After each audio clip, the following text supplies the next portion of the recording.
Hi guys, welcome back to another process video. Today I'm going to be doing an 8.5 by 11 page, and I am channeling my inner Rory. She is on YouTube as Cat Roar, Kateroar, I believe, and if I remember I'll put a link below. But I just really love her pages, and she's kind of got an kind of simplistic yet embellished type of layouts that she does. So I really like her layout, so I thought I would pull in a little inspiration that I've seen from her layouts on this particular one. And I am using one of the Project Life kits. I'm not sorry, not Project Life kits, I'm sorry, Scraptastic kits. Probably from the summer. I don't remember the name of it. The Scraptastic website is currently under construction, so I'm not able to look the kit up. But if you have any questions, once the website comes up, leave them below and then I can get that information from you. So I decided to speed this section of the video up. I am doing some embossing on the background page, and Rory does a lot of this with this big huge embossing folder that she has, and I don't have one of those, so I thought I would do something to simulate that with this Score Pal. And I'm just doing random lines all over the 8.5 by 11, just at various widths and lengths and things like that, just to kind of mix it up. And then I'm going to adhere that on the background of this flamingo paper, which I think is just adorable. And I'm kind of putting this white page in the bottom left-hand corner, but I am allowing some of the flamingo paper to show in the bottom, but I'm leaving more up on the top and on the right-hand side. So now I'm just going to clean up a little bit of adhesive on the white paper because I'm going to actually add a vellum border. And the border is going to be a gold striped vellum that is just absolutely gorgeous. I love this paper. Sorry, my cat was making some noise. And I'm going to trim that up and I'm going to punch it out with my double kind of scallop punch. It's a real like deep wide punch. It's not as bubbly, it's a little bit more shallow. I guess I should say shallow, not deep. And you're going to see that here in just a couple seconds. And then I'm just going to add that underneath the white piece of paper on the right hand side where the flamingo paper is showing more. And you're going to kind of see me start doing this, and then I'm going to cut away to the finished product because my punch just kept getting stuck, and I figured you guys did not need to see me fighting and yelling at my punch for 10 minutes. So I sped it past, and now we're at the very end of punching that border out. So now I'm just going to trim it up. Some of the punch pieces didn't quite trim out exactly right, so I'm just going to trim it up with a little with my scissors, and I'm going to use my ATG gun here to add adhesive and then add it on that right hand side of the 8.5 by 11 piece of white paper. And actually it's a little bit smaller than that, but I'm going to put that on the right hand side.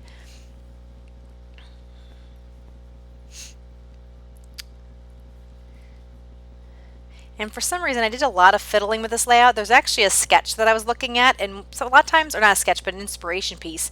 And a lot of times when I have an inspiration piece, I tend to have to feel like I need to make it exactly like the inspiration piece. So I think that's probably why I did a lot of the fiddling, and I'll actually show you that inspiration piece at the very end of the video because I didn't think about it at the beginning, but I figured you guys would probably want to see that. And it was just an inspiration piece that I pinned off of onto Pinterest on one of my Pinterest boards. And if you guys are interested in being on my Pinterest boards, I am in Pinterest as Kelly O. Kelly O is in October, aka Froggy251, my YouTube channel. So you can look me up and you can pin along with me, and my Pinterest account is also in the description comments below.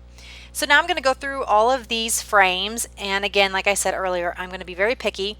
I'm going to go through them a couple times before I find the exact frame that I want to use, and I'm going to end up using kind of a rectangular shaped frame and a square frame. I believe I used two if I'm remembering correctly.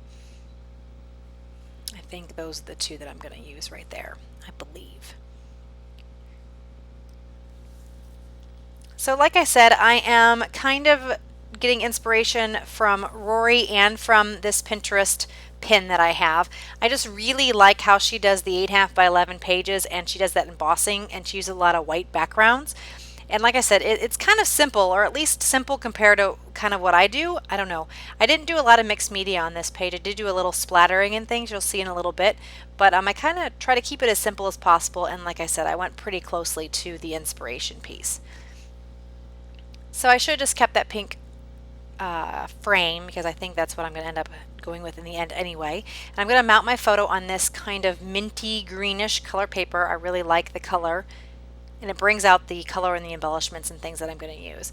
And this photo is just a 4x4, I think, and it was matted first on white cardstock, and then like I said, I'm matting it on this kind of green color cardstock. And I'm going to add a little bit of an extra layer on the right hand side, just sticking out to add to the little embellishment clusters. And my photo is going to kind of go towards the bottom left corner of that mat. So you're going to see just a little bit more of that green mat in the upper right hand corner on the right hand side. So now I'm going through the die cuts that came in the kit. The frames that I have sitting there on the left hand side that I use on this layout was actually just for my stash. But these die cuts all came in one of the Scraptastic kits. And I'm just going to play and fiddle with these until I find the right combination to match the inspiration piece, or at least match the shapes and things like that in the inspiration piece. I'm definitely using different colors and things, but I'm trying to keep it kind of in the soft blues, pinks, and yellows, and I don't want to get too bold on this layout. So I'm going to end up using that ticket on the top left hand side. And like I've said in my videos before, I'm kind of a commitment phobic and I don't like to glue anything down. So you're going to see me play a lot before I actually glue anything down. And I really like the shape of this particular die cut here, so I'm going to add that, and then you're going to see me that I'm going to add this little scooter. And again, the scooter doesn't really necessarily go with this layout, but I liked the shape and how it fit, and it just reminded me of fun in summer.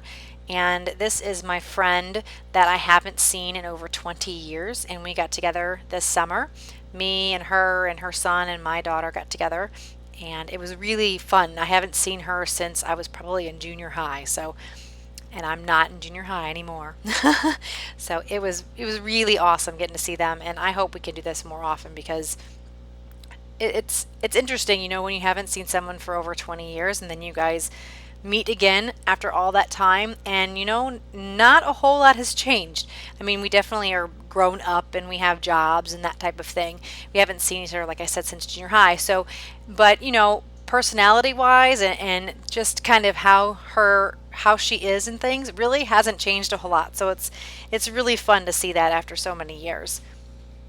So now I'm just going to continue to play with the die cuts that came in the kit until I find the placement that I like the best. And again, I'm trying to stay away from anything that's too dark. That flower in the top right is a bit bold for this layout, but I think in the end it does work, so I'm going to end up staying with that. So now I'm going to put some foam adhesive on that flower. I thought it needed a little bit of pop on the background, and then I'm also going to put some foam dots underneath my photo cluster. Now I'm just picking out the spray that I want to use, and this is Lindy's Stamp Gang, and it's in Opal Sea Oats. I really like the Lindy's Stamp Gang products. It's got a much thinner consistency, but the shine is just fantastic. So any place it lands, it has just a really, really nice shimmer to it. So I highly recommend the Lindy's Stamp Gang products.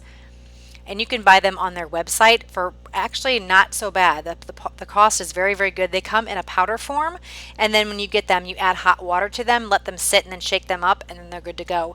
So shipping is really reasonable too, because the weight on them is not much at all. And they have both shimmer and flat colors and different kinds of media besides the sprays too. So definitely check out the Lindy's Stamp Gang products out if you have not already.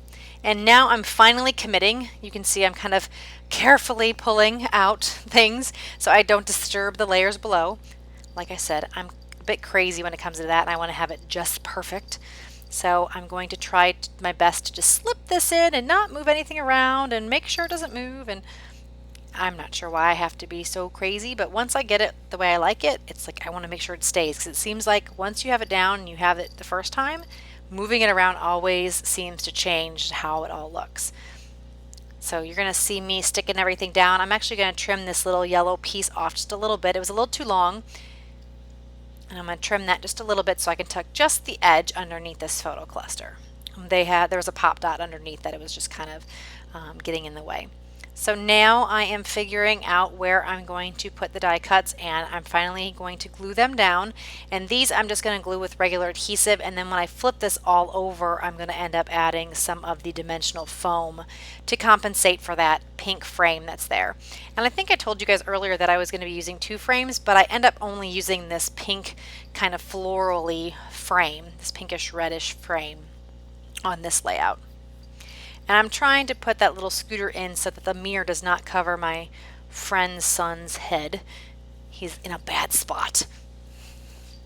So I'm going to finally work it in so it doesn't look too bad and it doesn't cover his face up too much. But again, I'm going to play with this for quite some time before I get it just perfect. So now I'm getting ready to glue everything down to this frame, and then this is where I'm going to start putting on the dimensional adhesive to compensate for that frame so it doesn't sag in the middle. And these are adhesive squares from EK Success, and they're a pretty good height. They're a little bit thicker than I like. I would prefer a little thinner pop dot, so I like to use the Stampin' Up! Dimensionals, but I had some of these in my stash and I wanted to use them up, and they work. It's just a little bit thicker than I am used to using. So I'm going to add a little bit more of that Lindy Stamp Gang spray to the bottom left and to the top right a little bit, dry those dots up just slightly so I can continue to work on the layout. And then I'll end up gluing down that cluster with my photo on it.